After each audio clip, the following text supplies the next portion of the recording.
Azért azt te sem gondoltad volna, hogy még a külső sávból is bekanyarodnak, ugye? Lényeg, hogy ti sok pirosra jöttetek rá?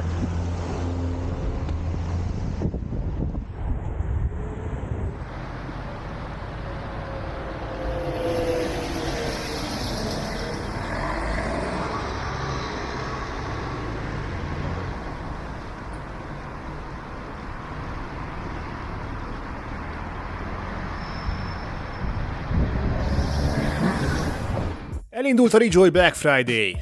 Most érdemes lecserélned régi készüléked, mert az év legnagyobb kedvezményével vár a Rejoy.hu. Egyes készülékeken akár 50 000 forintot is spórolhatsz, és természetesen a 2 év garancia továbbra is áll. Az akció november 17-ig tart, de a készlet korlátozott, úgyhogy javaslom, hogy ne várj sokat. Kattints a leírásban lévő linkre, és böngész végig az ajánlatokat a telefon, tablet, laptop és okosóra kategóriákban.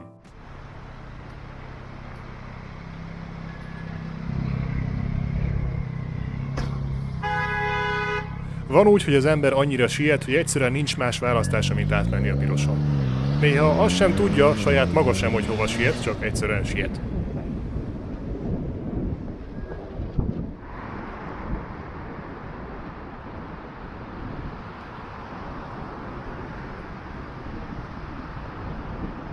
Az ilyen MGIF-ek lenyűgözőek.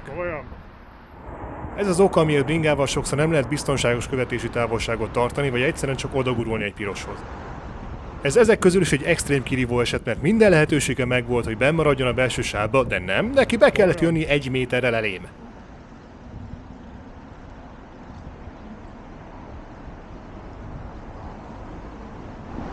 És csak hogy valóban bemutassam, hogy mennyire értelmetlen volt ez az előzés, íme a forgalom tempója, amit simán tudok tartani.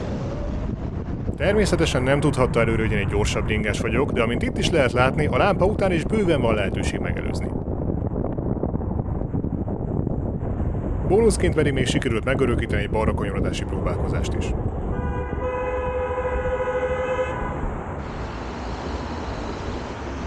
Ugyanaz a helyszín és újfent egy érthetetlen szituáció. Így néz ki egy megfelelő előzés. Így néz ki egy még éppen csak elfogadható előzés. Ezt meg egyszerűen nem tudom hová tenni. És hogy miért érthetetlen? Mert egy normális előzésnek indult biztonságos oldaltávolsággal. Aztán megfeledkezett róla, hogy létezek.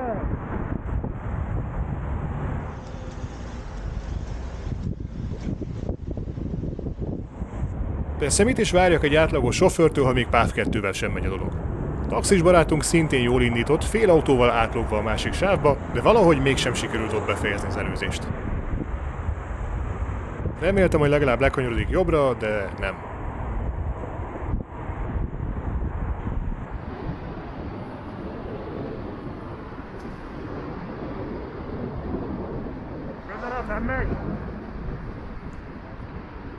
Szintén az értelmetlen rohanás minta példája. Indítunk egyet a belső sávból, hiszen ketten is szarakodnak ott és valahogy ki kell őket kerülni. Az sem baj, ha az egyik már átsorolt és még egy bringás is van ott. Igaz, hogy semmivel nem vagyok előrébb, de a sávok között cikázva olyan érzés, mintha jobban haladnék.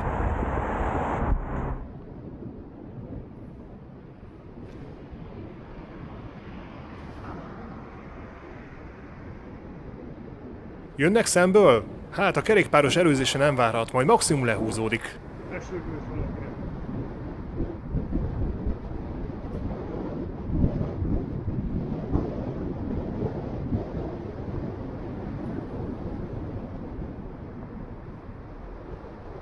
Mégse haladsz jobban, mint én. Ezért aztán fontos.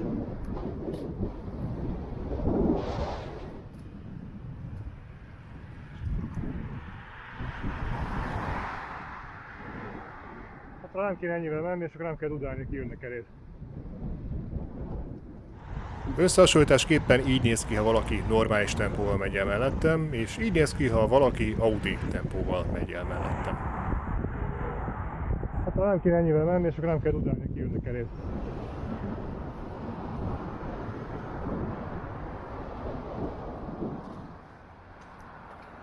Mi az értelem? Mi van? Tessék? Kinek van itt elsőbsége ilyenkor? Kinek van itt ilyenkor elsőbsége? De bejöttél közben a sávba, mi értelme volt behúzni elém? Közlekedj normálisan, köszi.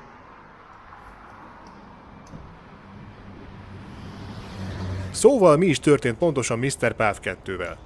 Csak szimplán a belső sávból szeretett volna jobbra kanyarodni, amihez viszont tempóra volt szüksége, hogy ne tartsa fel a többi autóst. Az persze nem probléma, ha ezzel egy kerékpárost összezavar, az pedig egyenesen természetes, hogy ő háborodik fel rajta, ha a másik közlekedő nem gondolatolvasó. Mi van? Tessék? Kinek van itt elsőbsége ilyenkor? Kinek van itt ilyenkor elsőbsége? De bejöttél közben a sávba, mi értelme volt behúzni elém?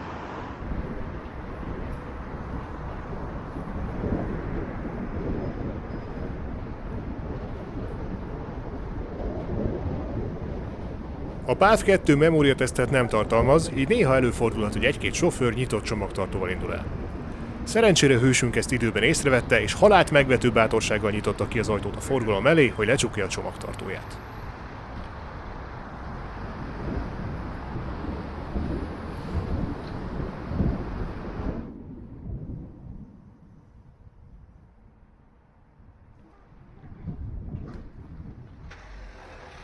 Jó, kész. Szépen tudsz nézni, barátom.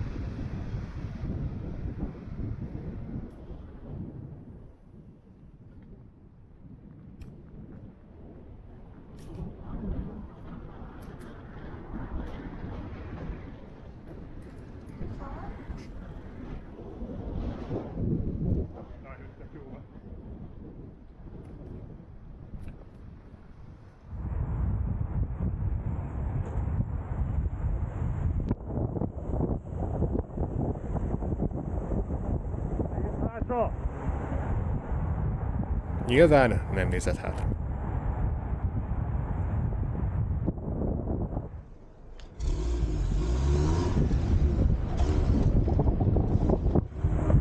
Még egyszer!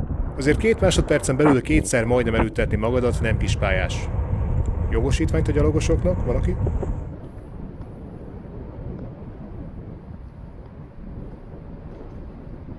Hey! Én is néztél volna.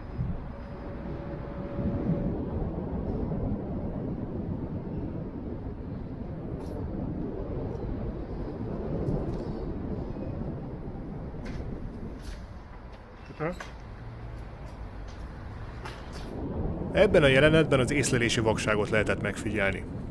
Bár nagyon egyértelműnek tűnhet a balról érkező gyalogos, a figyelmemet az átvezetésben lévő gyalogos forgalom köti le, és az agyam egyszerűen nem regisztrálta azt, ami ezen a területen kívül történik.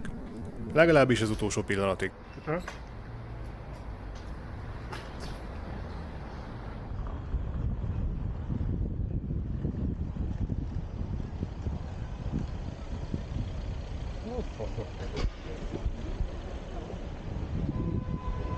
Hogy kerültél szembe a forgalomban?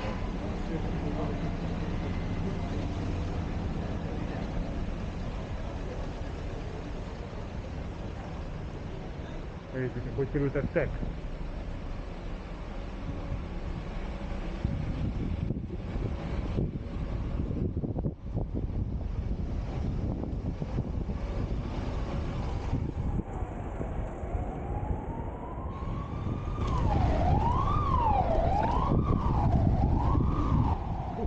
Keresztül az úton, még jobb.